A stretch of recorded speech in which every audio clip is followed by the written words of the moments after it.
Penicillin की खोज किसने और कब की? क्या आपको पता है? बैक्टीरिया इन्फेक्शन से बचाने वाली दवा की खोज अचानक बिना किसी योजना के की गई थी। पहले एंटीबायोटिक की खोज एक फंगस से हुई थी। इसका नाम आपने जरूर सुना होगा। क्या आप ये जानते हैं कि इस एंटीबायोटिक की खोज कब और किसने की थी? बैक्टीरिया को मारने वाली दुनिया की पहली एंटीबायोटिक है पेनिसिलिन। इसकी खोज द्वितीय विश्व युद्ध के दौरान स्कॉटिश वैज्ञानिक अलेक्जेंडर फ्लेमिंग ने 1928 में की थी। इसके लिए उन्हें नोबेल प्राइज भी दिया गया था। फ्लेमिंग ने इसे पेनिसिलियम नोटाटम नामक फंगी से खोजा था।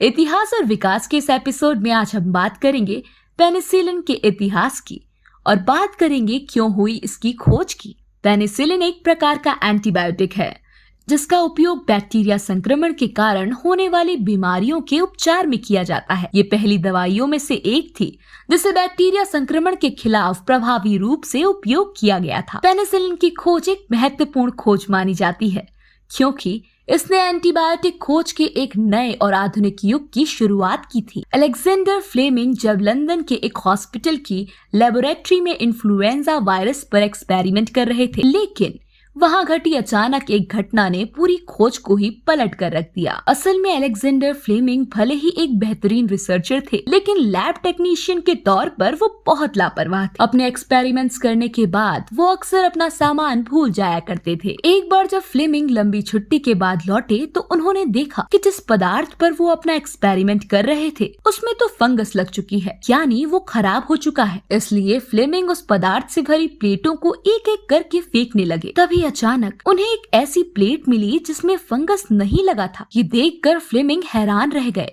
और उन्होंने उस प्लेट के पदार्थ को बारीकी से जांचा। उन्हें इस प्लेट में पेनिसिलिन मिला जो दूसरे बैक्टीरिया को बढ़ने नहीं दे रहा था। इस दिलचस्प घटना के बाद अलेक्जेंडर फ्लेमिंग ने उसका नाम पेनिसिलिन रख दिया। फ्लेमिंग ने अपनी इस खोज के बारे में 1929 में British journal of experimental pathology में पब्लिश किया, लेकिन उस समय उनकी इस खोज को विशेष महत्व नहीं मिल सका क्योंकि उस समय पेनिसिलिन को बड़े स्तर पर बनाना संभव नहीं था। एक दवा के रूप में इस्तेमाल करने के लिए पेनिसिलिन का विकास ऑस्ट्रेलियाई नोबेल पुरस्कार विजेता हॉवर्ड वॉल्टर फ्लोरे और जर्मन नोबेल पुरस्कार विजेता अर्नेस्ट चेन ने किया। भारत में इस समय 1.31 करोड़ से ज्यादा ऐसे मरीज हैं जिन्हें पेनिसिलिन डोज की जरूरत है, लेकिन देश में 5 साल पहले दुनिया के सबसे पुराने एंटीबायोटिक्स पेनिसिलिन का उत्पादन पूरी तरह से बंद हो चुका है। इसका कारण है कच्चे माल का बहुत ज्यादा महंगा होना, लेकिन अब सरकार ने फिर से इसका उत्पादन शुरू करने की तैयारी शुरू कर दी है। सरकार ने ये कदम पूरे देश के डॉक्टर्स की मांग पर उठाया है। डिपार्टमेंट ऑफ हेल्थ रिसर्च की माने